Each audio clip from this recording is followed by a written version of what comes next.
Welcome to my channel, where every lesson brings you closer to speaking with confidence and living your dream. I'm trying to grow this channel and teach English to as many people as possible, and I can't do it without you.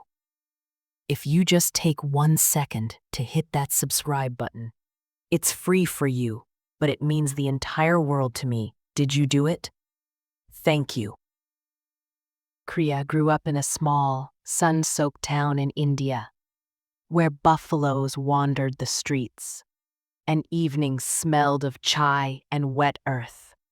From the outside, her life looked ordinary, helping her mother in the kitchen, studying under the flickering light of a single bulb. But inside her chest lived a restless dream. She wanted to walk the streets of America, hear the roar of the New York subway, see snow for the first time. There was one wall between her and that dream: English. In school, whenever the English teacher called on her, her hands trembled. She would stare at the floor, cheeks burning, until the teacher moved on. Her classmates giggled. Once, when a foreign tourist asked her for directions, she tried to reply, but the words came out broken and confused. The man gave a polite smile and walked away. Priya ran home and cried into her pillow, ashamed. Her parents were kind but practical. "Why America?"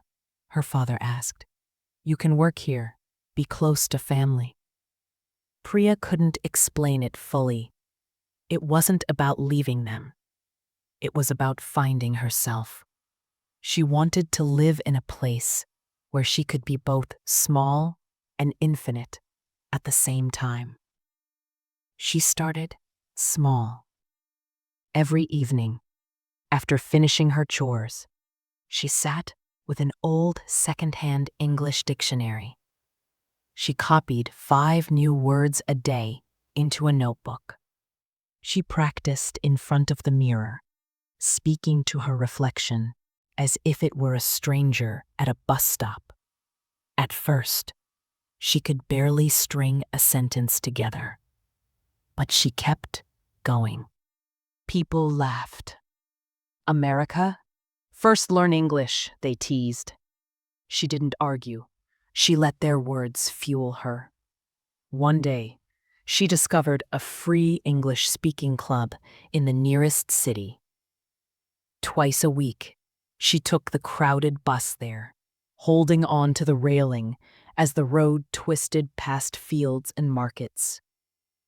She was the quietest person in the group at first, but each session gave her a little more courage. She started asking questions.